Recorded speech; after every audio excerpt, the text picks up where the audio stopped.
It's now my pleasure to introduce this year's guest speaker. The Orange County Register was awarded the 1996 Pulitzer Prize for Investigative Reporting for a series of stories dealing with unethical fertility practices at the Center for Reproductive Health at the University of California at Irvine. Doctors at the clinic had been stealing eggs from patients and after fertilization implanting the embryos in other unwitting women, resulting in live births. Their investigation uncovered thefts involving 60 patients, 10 babies born from stolen eggs, and almost $1 million in hush money paid to clinic workers.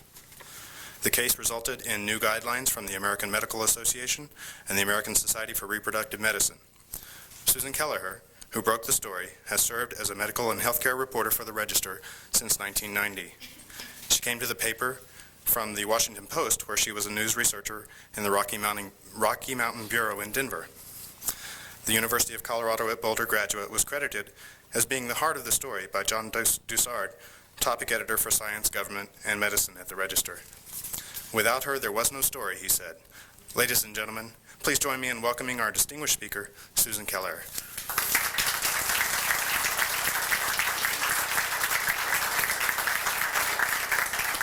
Thank you. It's the first time I think I've ever been called distinguished. I'm going to relish that for a second. Thank you. Thanks so much for inviting me, the journalism faculty in particular, and Alicia for putting up with the phone tag. Thanks. Really honored to be here. I'm not a very well-rehearsed public speaker, so if I seem to be veering off course, I would appreciate it if someone would just stick their hand in the air and kind of wave it around as a signal. Okay. The story of Dr. Ash and the babies he created is really a high-tech horror story. It's a story about a renegade doctor who, within the walls of a respected university, planted the terrible seeds of a medical and legal horror that's going to take years to sort out. To give you a sense of what I'm talking about, I'm going to ask you just to imagine that you're a young woman in her 30s. For years, you've been trying to get pregnant, and nothing has worked. You've been waking up every morning, taking your temperature, having regulated sex with your husband, and just it's not happening. And you hear about a fertility doctor in California, a wizard who is making babies where other people have failed. And this is no quack that we're talking about. This guy works at a respected university.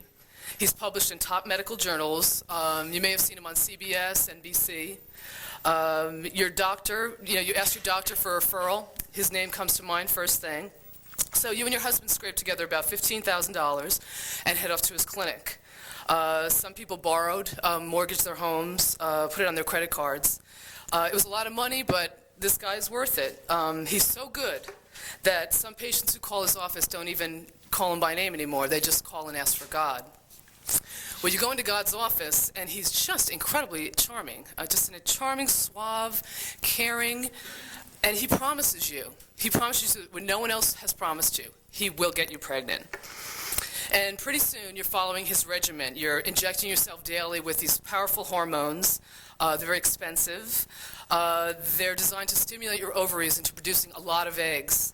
And for weeks, you have to schlep into the clinic. It's kind of a cattle call. You wait there and with maybe 50 other women, and you get blood drawn and an ultrasound. You feel like a pincushion. You're a weepy, emotional mess, but it's worth it because the only thing you can see is babies.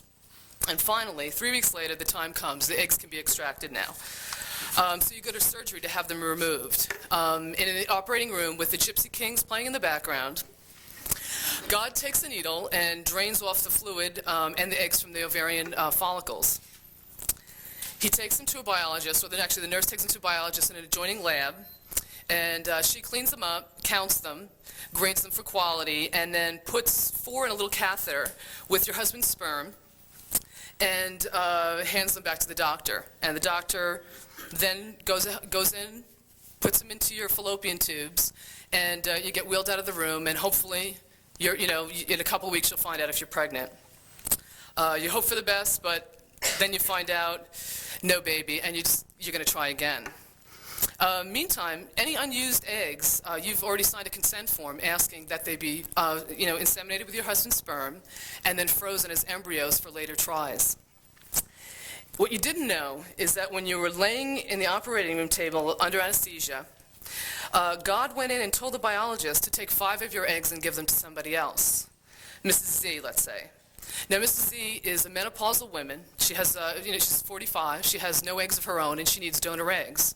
And she knows that she's getting donor eggs. She just doesn't know that you didn't consent to give them. So Mrs. Z's husband comes in and gives a sperm sample on the same day as your surgery.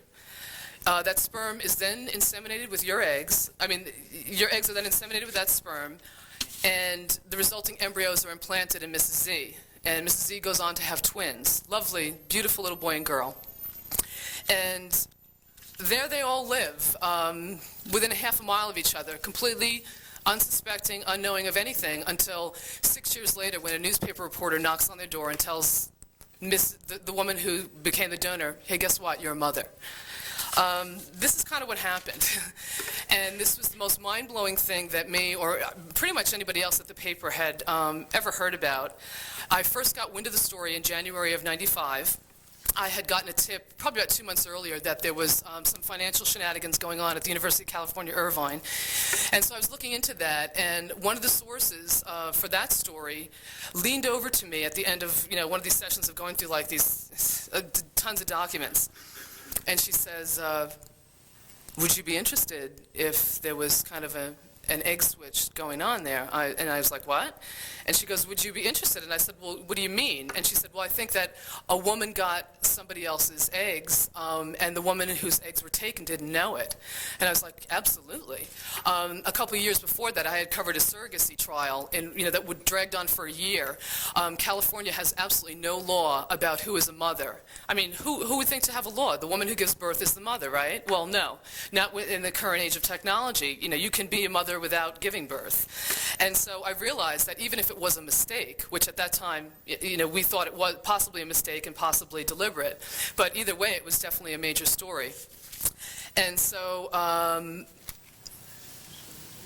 basically started trying to get records, and that was very, very difficult because there's there's laws governing the confidentiality of medical records. And people were absolutely terrified. They were afraid of being hurt by the doctors. They were afraid of their careers being destroyed. They were afraid of being fired. A lot of people had kids, mortgages. Nobody knew for sure. Nobody had proof. Everybody kind of suspected and was sharing information.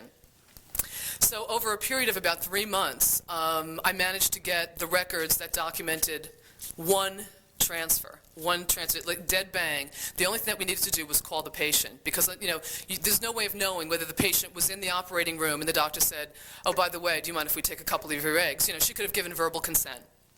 We didn't think that had happened, but that was possible. And so we basically tried to get the story on background first because everybody was so afraid. And then once we knew that everybody was talking to us, there kind of developed kind of like a group confidence that people were more willing to talk to us, and then one by one they agreed to go on the record. My paper has a policy where people have to go on the record in order to quote them. An excellent policy, I might add. Maddening, but excellent. And at this point, we still didn't know, how big the scandal was until this one source that I spoke with said that there were hundreds of women involved. And at that point, I said, like, time out. I'm a medical reporter. I've gotten this far, but I'm not an investigative reporter. I don't, that's something that other people do. It's the specialized field, and I don't know how to do that. So I was assigned to work with an investigative reporter, and what I found out is that he's just a really damn good reporter, and there's nothing really mysterious or special about investigative reporters. They're just really good reporters. So we worked together on that and started doing like public records requests and just really trying to, almost like tiptoe around it because we didn't want to alert anybody at the university that what we were doing. And unbeknownst to us, UCI at the time was basically scampering to get their house in order. Right at about the time, we were probably a month away from publishing our first story, and they were quietly negotiating a deal with the doctors to get them out of the university and, close all the records and nothing would be public. They wouldn't have to answer anything, and they could say that they actually took some action. Meanwhile, the National Institutes of Health is, snooping around in there as well. And forcing them to account for research that was done on women. In addition to egg theft, these doctors were also participating in drug protocols and procedures where these women did not give any kind of informed consent. They also signed agreements with 3 key employees who had reported wrongdoing and were retaliated against. They paid these people over $1 million, and they put in the contracts a clause for huge financial penalties should these women talk to anybody about this. So clearly the university didn't want this getting out. They decided to do a preemptive strike on us and said that they were going to file a lawsuit against the doctors, and wind up doing so. And in the lawsuit, they mentioned this one patient up north and the possibility of her eggs being taken. Now, if I could just digress for 1 second, I work in an environment that is like a dogfight, as Denise well knows. The LA Times is our main competitor, and there is no such thing as the luxury of holding a story. You just automatically assume, and you operate from the principle that your competition is going to have that story in the next day. It makes for very ugly days in the newsroom sometimes, but everybody is very motivated. And so we figured that's it. The Times knows that they're going to have the story in. And we wanted to go ahead and publish it. And that meant contacting the woman, making the final step. And we were all really freaked out. All of us were just really scared because we knew this woman did not know she had a child. And the thought of going into somebody's home and just laying this information on them, I didn't feel that I was particularly equipped or trained to do that, and I was concerned. I had asked a lot of questions about her to find out what kind of person she was, whether she had children, was this the kind of information that she could handle. And we called an ethicist. Basically all the editors at the paper who were working on the story, and the top editors at the paper, and all the reporters on the story met in the editor's office, and we had this conference call with this ethicist. And it was really the first time as a journalist I've really sat in a room and talked about whether we had the right to change somebody's life so incredibly. More often than not, you're just kind of out there and you're reporting things. But this was so life-altering and really went to the core of what these people valued, which is their families and the creation of children. The ethicist asked a couple of questions. He said, are the issues of compelling public interest that they merit, doing this to people? And the answer we came up with was yes. It was incredibly compelling. And then the second question was, did these women have a right to know? And I think that one was a lot easier to answer, and that was absolutely yes. They did.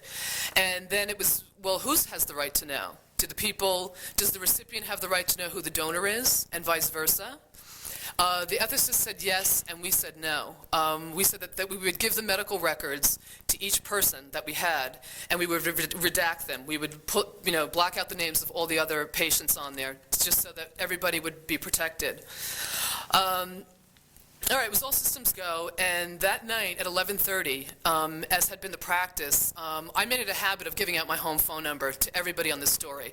I figured if I'm asking people to go out on a limb, they should be able to call me when they're freaking out or when they have a question. And a lot of times, people will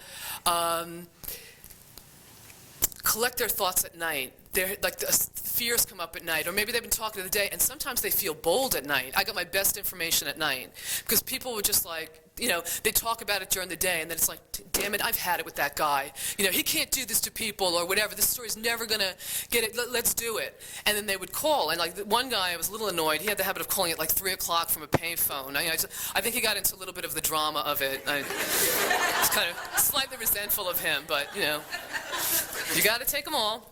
But anyway, my phone rings at 11 o'clock that night, and it's a woman whose name has since become public. It's Barbara Moore. And she said, I just got a call from somebody who worked at the UCI clinic, and they said that you had some information for me. And I'm thinking it's a joke. This person would not know. Who would call? Who would call this patient? After all of this. I later found out who called, but I didn't want to give the information over the phone, and so I said, well, if you meet me the next day, and she wanted the information right then, and I said, no, I need to talk to you. It's just too complicated. I can't explain it. I have some documents to show you. So we made an appointment to meet the next day, Meanwhile, she had also called, and I did not know this at the time, she had also called another former employee who this person who had called her also told her to call. And he wound up breaking the news to her. But she tells us later that she did not believe it. She just thought, this is a joke. This is just a really sick joke. So Kim Christensen and I showed up at her door, and she was very gracious, a little freaked out, met us, and then she and her husband went into a back bedroom. And they're both lawyers, she and her husband, and their partner was there. And so we basically laid out the records on the living room table, and explained to him, just walked him through this series sheet that showed, whose eggs went where and what all these bizarre numbers and codes meant. And at the end, it was quite clear that he understood that this is what happened. We told him all the interviews that we had done, what the people had said, and what was basically going to be in the paper, if she did not consent to donate. And he brought the information back to them. And then came back and just said that they were completely devastated. I mean, they were sobbing in the room. So we just left. And he said that he didn't tell us whether they had consented, but he told us that they would agree to meet with us the next day and let us know. And at that time, they just prepared a really eloquent statement about what had happened, that they did not consent, and yet they were also afraid that the woman who had a baby with this woman's eggs, Barbara Moore's eggs, would flee the country. And so she was very couched in her statement. And it was just an incredible story. I mean, we sat there, it was like 11 o'clock at night.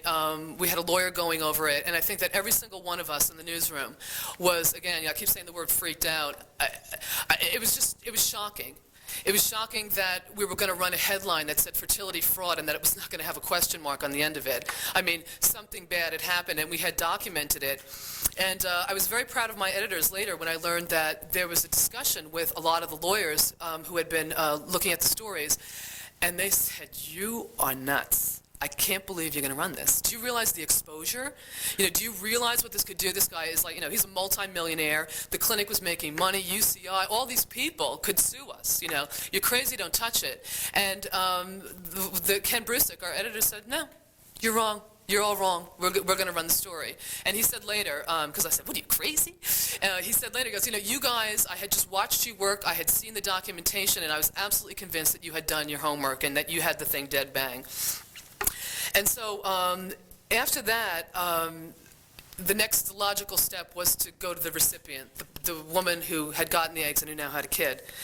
And that was very unpleasant. I go to the door with Laura Sari, another reporter in the newsroom, and the man opens the door. Let's call him Mr. A, opens the door. And we kind of let him know what's going on. In generic terms, we have some records we'd like you to look at. And he said, "No." And meanwhile, I'm looking at a little kid running around behind him who looks exactly like Barbara Moore. And I just feel like, he must have thought I was a psycho because I kept staring at this kid. I mean, I was still kind of, this was not sinking in yet. And he eventually did agree to sit down. I explained the records, and he said, "No, that's a lie. We used my sister-in-law's eggs. We'd had one egg from her, and it was my sperm, and no.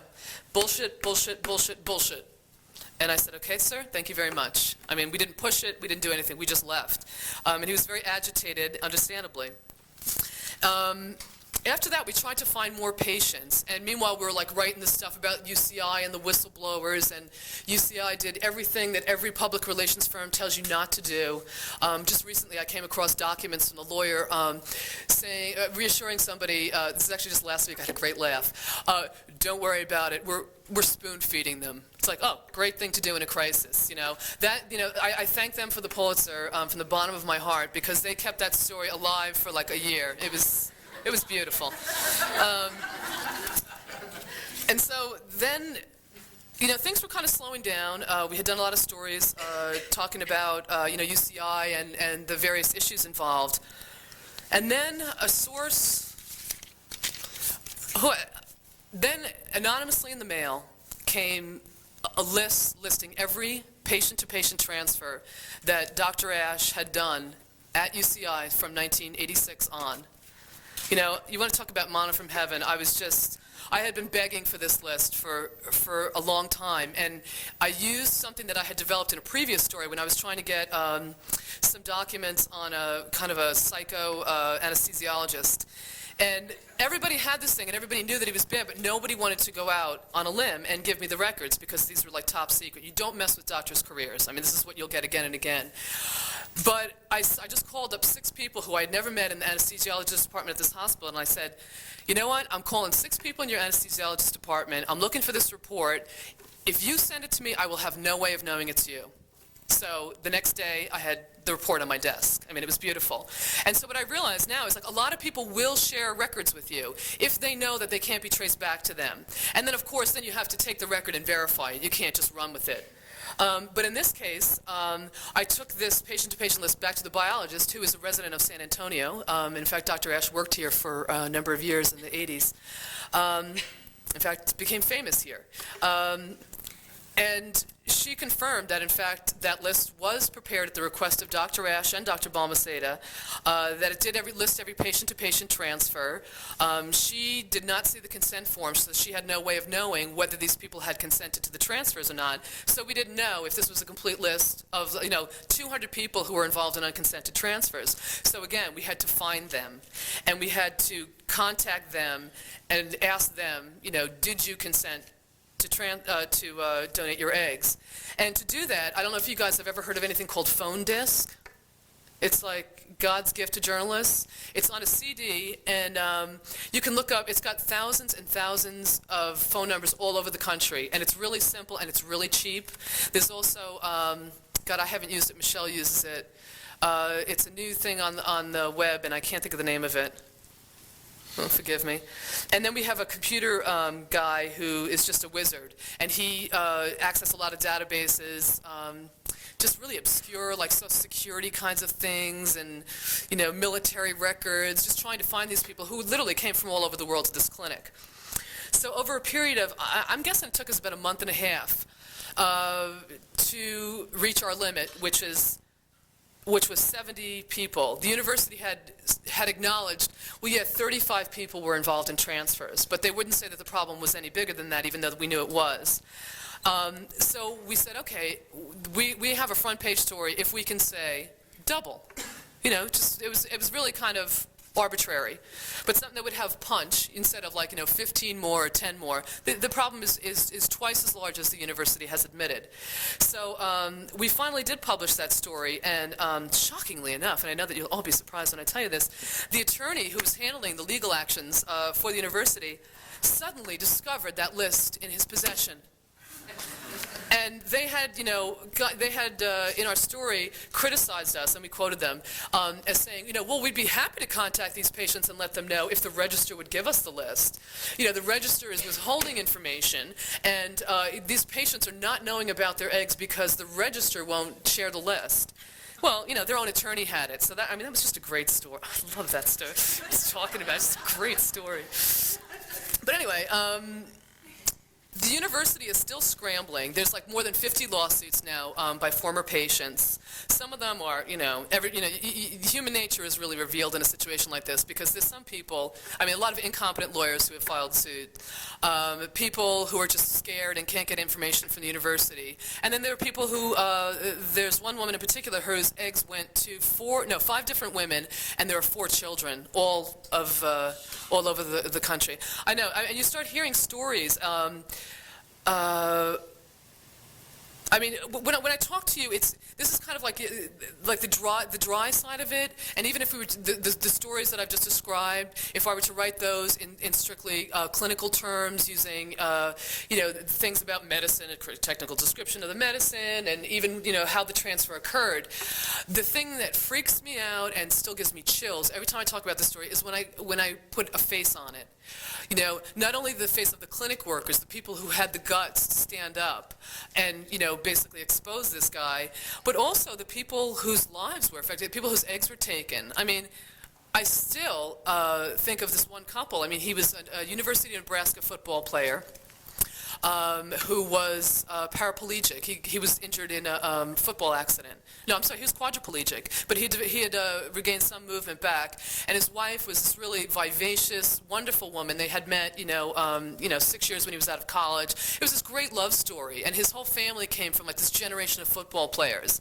Well, in order for him to have a baby, in order for this couple who, devout Catholics, to whom family was everything, he had to undergo a procedure where the sperm was surgically extracted from his testes, which, it was the most brutal operation that you can imagine, which basically involves unrolling the testes and then rolling them back up. It's that brutal.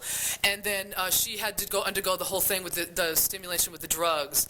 But, they wanted kids so bad that they did this. And, he took 5 of her eggs and gave them to somebody else. And, they didn't get pregnant from that. But you just look at these people, and then, there were Orthodox Jews who came in there, It's against their religion. You cannot violate, someone even more fundamentally than to take their gametes and give them to somebody else. One woman brought a rabbi into the room, and he gave away 4 of her eggs.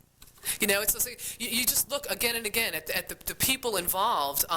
There's one recipient who went on record with us, and she just described this really cute little guy, 6-year-old boy that she's got, who's, kind of a computer geek. He loves hacking on the computer, and, he's into sports and aerospace, and he's just a real active little guy. And, you look at his mother, and it's like, there's math geniuses in her family. You just start seeing, what genetics is and how these people are now afraid that someone's going to come and take the kid.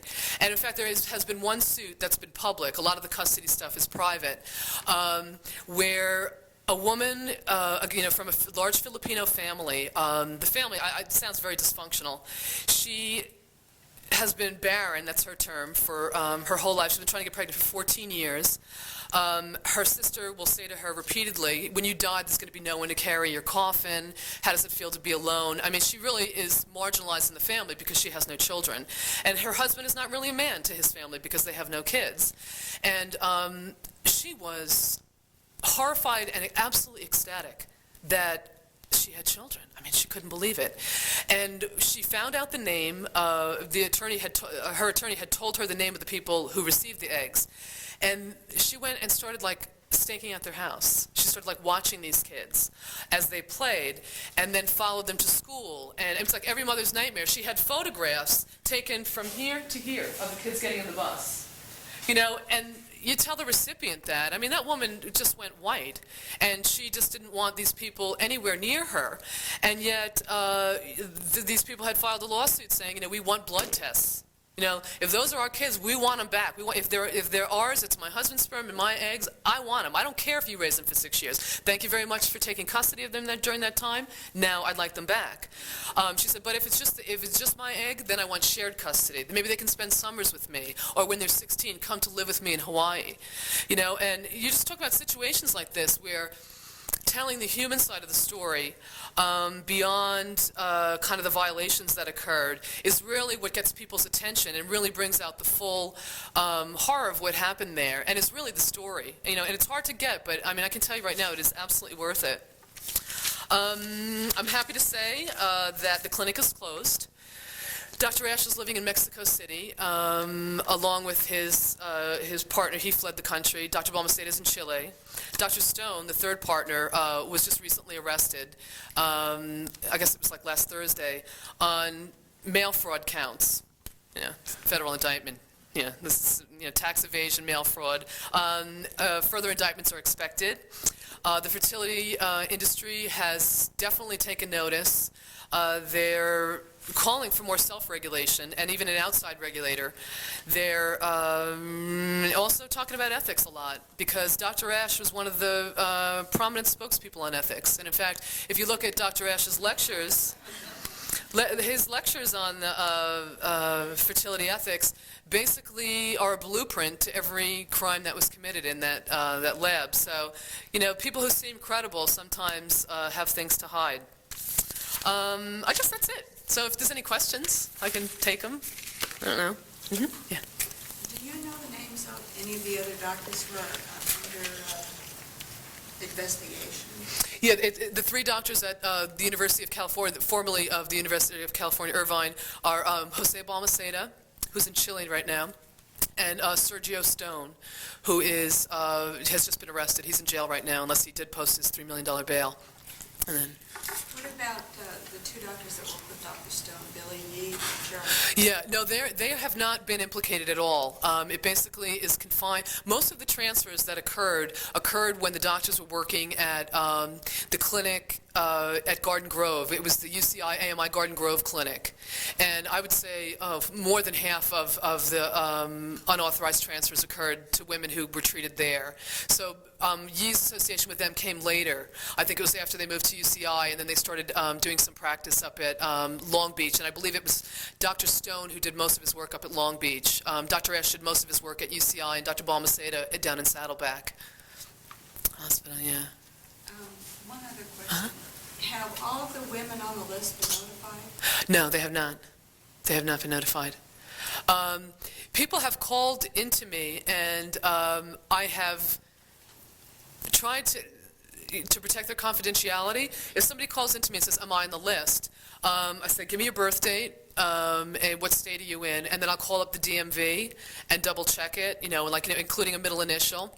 If they have a lawyer, I'll call the lawyer and give the information to the lawyer.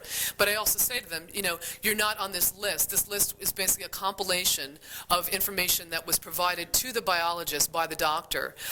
There were no transfers listed for 1993, but yesterday I got a whole stack of documents from 1993 that do show eggs being transferred. And I think that she didn't list them on there because she didn't have those logs. So I think it is bigger than that. And then there's also some embryos that were in storage that were given away for research purposes, again, without people's consent. I know. It just goes on. Is the biologist implicated? No. She has been criticized mostly by the plaintiff's attorney for failing to kind of recognize what was going on. She says that she did not know, because she did not get consent forms in the lab, and this is supported by other people as well in the clinic, the way that the clinic worked is that she would get instructions from the doctor on whose eggs went where, and the other staff would handle the consent forms. Dr. Ash is now using that as his defense, saying, hey, I had no way of knowing. I am merely the technician in the operating room. Input, output, that's it. I don't have time to deal with all these things like patient consents. I assumed that was being taken care of. And so he feels victimized as well. But she says no, that she had no way of knowing, and so she has not been implicated in any way. I mean, no one is saying that she was part of any kind of scheme or anything.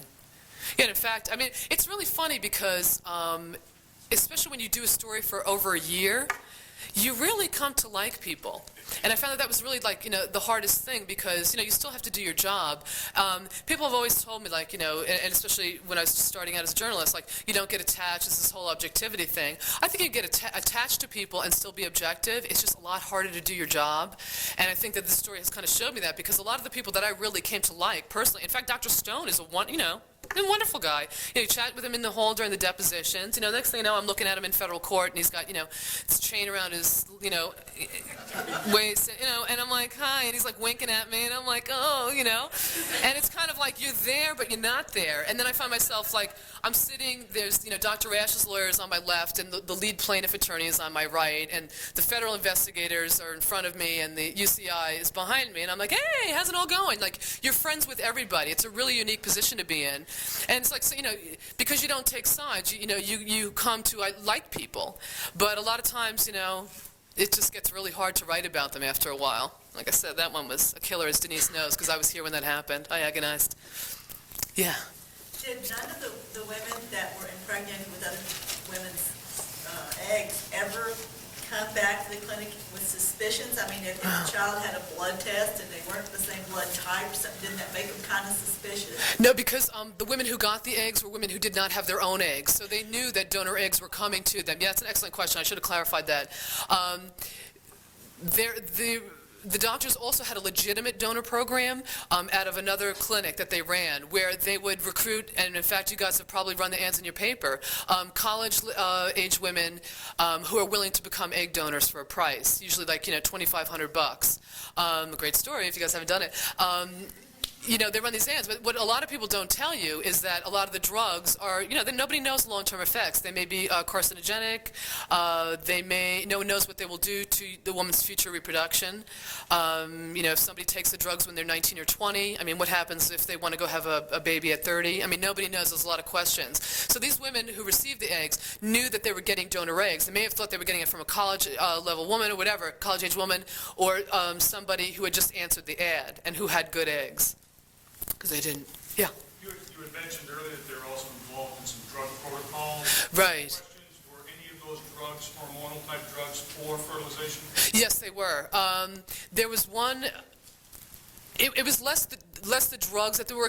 Well, all right, let me back up. There were two drug issues. One was that Dr. Ash was taking an Argentinian-produced Pergonal, which is like the drug that you would use to stimulate the ovaries, and bringing it into the office and selling it. Well, it's not an FDA-approved drug. They determined that, in fact, it was safe, but he was like giving this to people, and it wasn't like he was giving them a break on it, like saying, this is as good as American-produced Pergonal. He was charging them full price, so, you go make conclusions about the motivation. And then the second drug issue was just kind of the combinations of drugs that people were getting, that they were writing supposedly retrospective studies saying, well, in this control group, and then in group A and group B, and they were looking at the patients really as if they were doing a prospective study.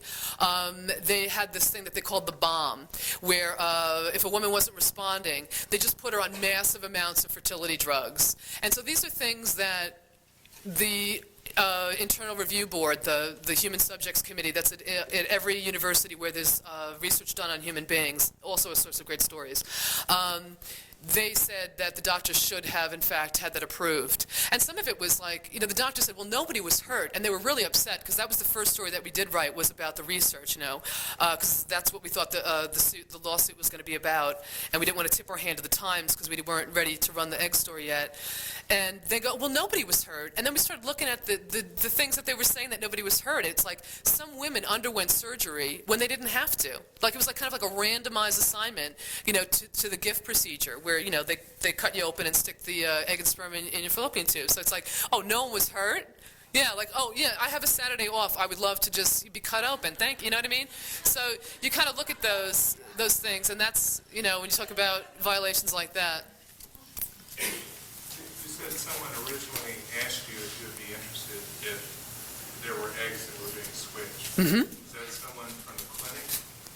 That person is still a secret source. Yeah, so I can't say. Yes?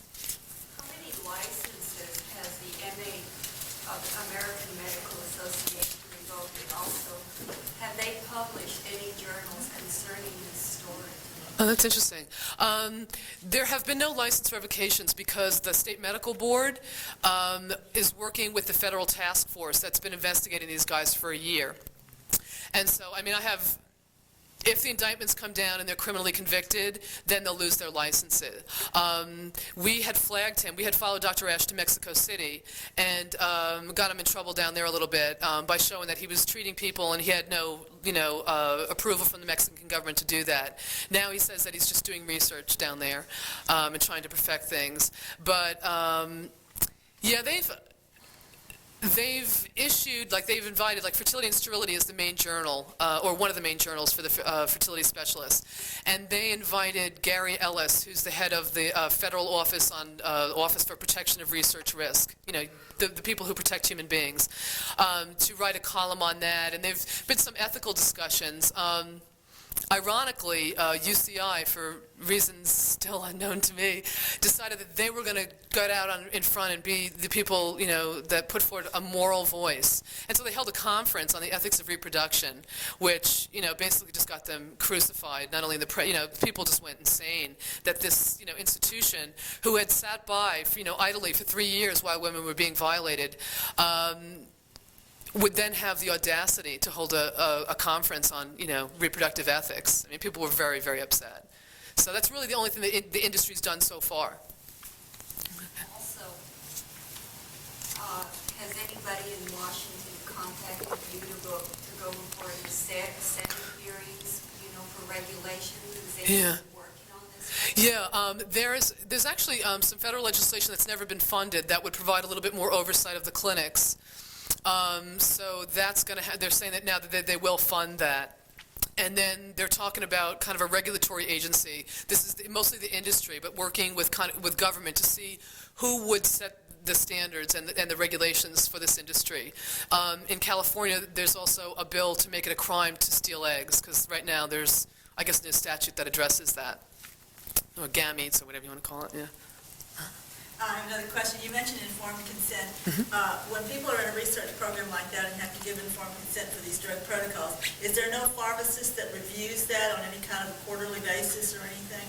That's a good question. No, because a lot of it is medical practice. I mean, that was their argument. They're saying, the science itself of fertility is only 20 years old. I mean, Louise Brown was, 79? And they were calling it test tube babies. Well, now, everybody calls it in vitro fertilization, IVF, the IVF industry. And they're saying that it's the Wild West, in a sense.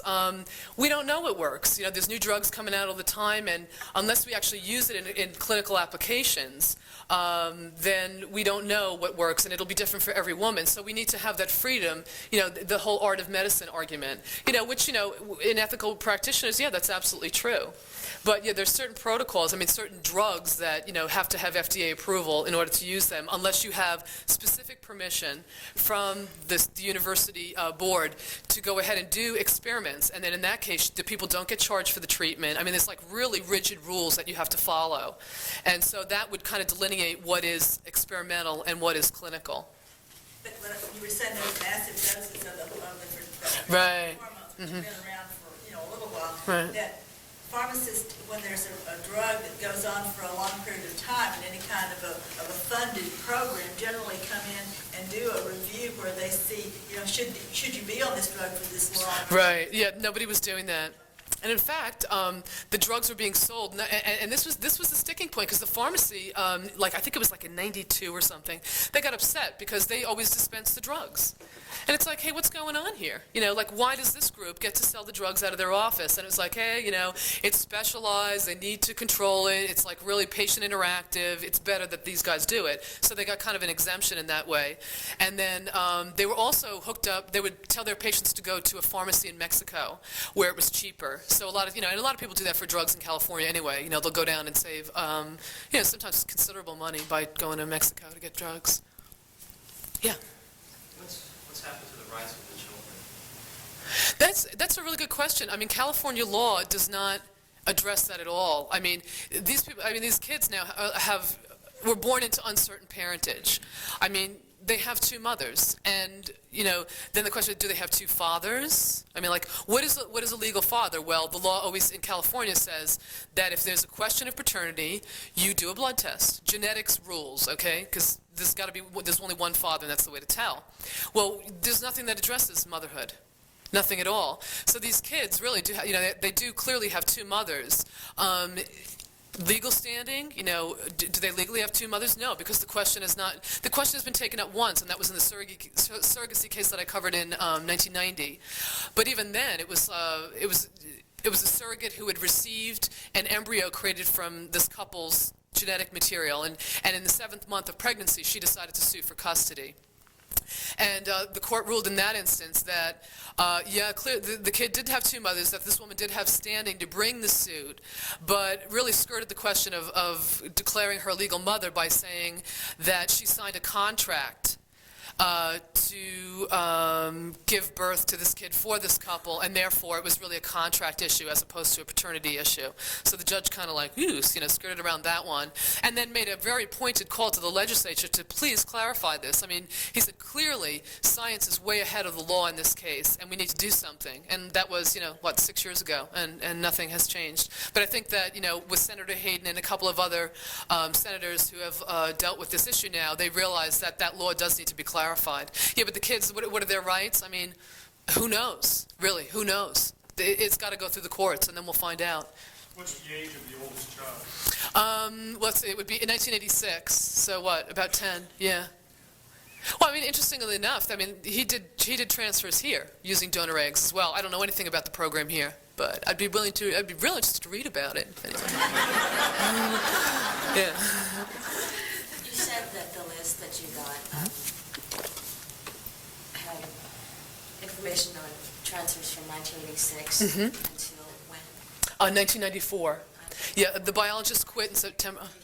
You got later. Right, exactly, because what had happened is the biologist was getting ready to quit, and Dr. Ash brought her a whole list of logs that they kept in the laboratory that showed, you know, the tracking of eggs from one patient to another, and asked her to compile a list of all patient-to-patient donations. And so she did that, and she handed it to him, she said, and he went down the list and just said, no problem, no problem, no problem. And the no problems were the ones where there were no children, and, you know, because there was no DNA and therefore no proof that he had done anything wrong. And then a couple of weeks later, Dr. Balmaceda, or I guess a couple months later, Dr. Balmaceda had come to her with other logs and asked her to compile a list. And I think it was, I can't believe I left this out. Oh, I can't believe it. It was another list of laparoscopy patients, okay? This is the audacity. This is where, if I speak with any kind of conviction, it really comes from this group of patients that we identified through interviews and also because they were a separate list. Women went in to have routine surgeries, okay? Like, suppose I'm just coming in to see why I can't get pregnant, and they're just going to go scope around, look, and see what's happening. Dr. Ash prescribed fertility drugs, the same fertility drugs that, you know, women get to stimulate the hormones, because he said he wanted to look at a single egg just to see if there was anything that he could tell by looking at it, and see why they weren't getting pregnant. A lot of women, he just didn't tell that at all. They just went in for surgeries. And these women had eggs taken, and those eggs were given to other women, and some women gave birth. I mean, so these are the people that really freaked out when we called them, because it's like, these people went in for surgery. You know, it's like you go in for a root canal, and you know, suddenly someone 6 years later comes in and tells you, you know, you have a child. You know, yeah. How many births have you documented? We documented 10 births. One baby died because both parents were HIV positive, and he did not do any HIV testing on them. How many were of the latter case? What do you mean, the latter cases? Where they were just going in just for surgery, Oh, I think that there's 29 women on that list. 29 on the laparoscopy list. Yeah. What kind of money was involved? How much were donors given? How much was the operation for the women who were receiving eggs? What kind of money did Dr. Ashman make off? That's a good question. I'm trying to remember. See, the things that he didn't report $1 million in income. I think the last, don't hold me to this, I think it was like $3 million a year that the practice was pulling in that was documented. The women who were receiving the eggs were being charged donor fees, even though obviously the eggs were being taken from other patients. They were being billed as if there were other donors in the program, like a legitimate donor. How much was the operation? Well, it depends on what you get. If you're receiving eggs, it's a lot more. It's a lot simpler. A lot of times it'll just be an intrauterine transfer where they'll just take the embryo that's been created and just insert it in the uterus and then hope that it implants. And in that case, there's like some priming of the uterus to get it ready for the embryo. And so they'll basically shut the woman's cycle down. But that's just basically the cost of drugs, and I don't know what that costs.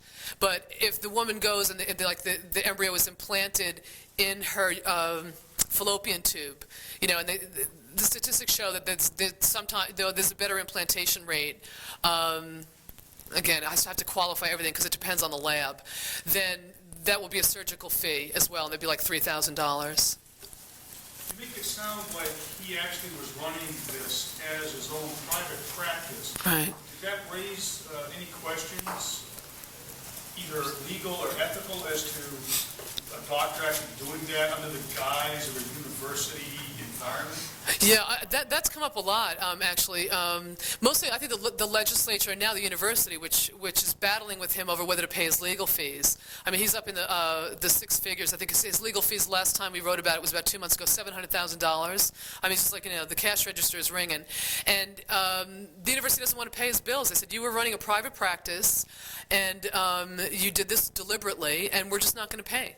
We're not going to pay. And he's saying, no, it was accidental. I didn't have the consent forms. I didn't know. No one told me. I was victimized by my staff mistakes. You pay me. And what his attorney was going around doing was cutting deals with some lawyers to have them sue only for malpractice instead of intentional acts. Because then you go to the university, it's like, well, we're not suing him for intentional acts. It's only malpractice, and this is a malpractice suit. He carries malpractice insurance. Pay up.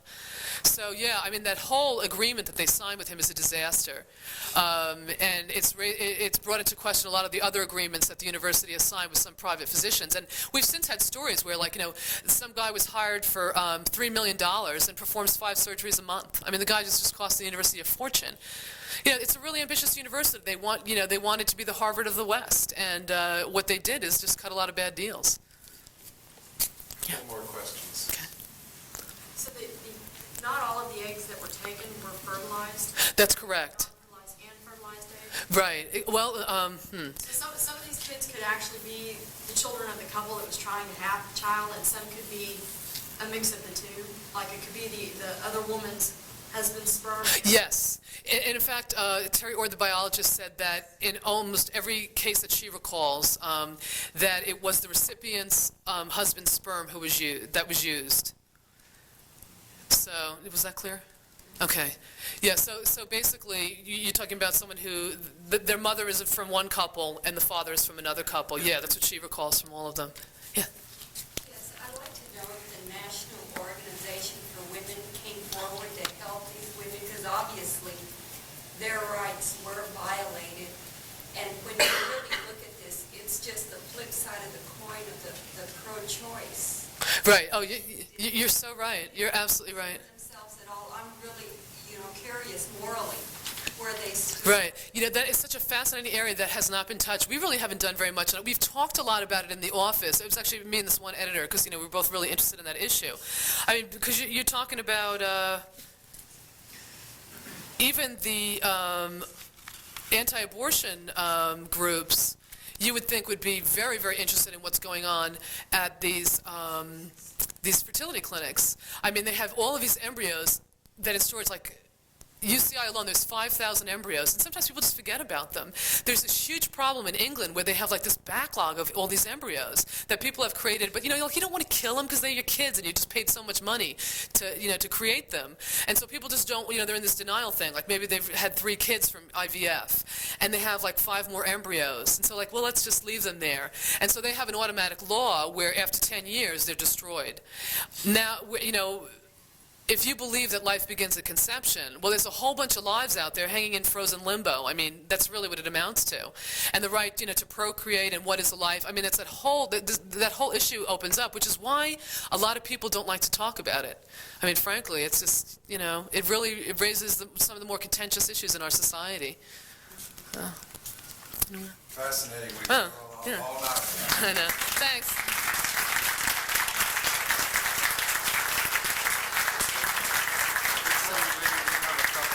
We want you to remember us, and so. Oh, God. A photo. Denise knows. I'm like horrified. No, thank you. Oh, that's really wonderful. Oh, wow. And then this is That's from wonderful. the staff. Should I open this now? Yes, you must. And then we'll have refreshments.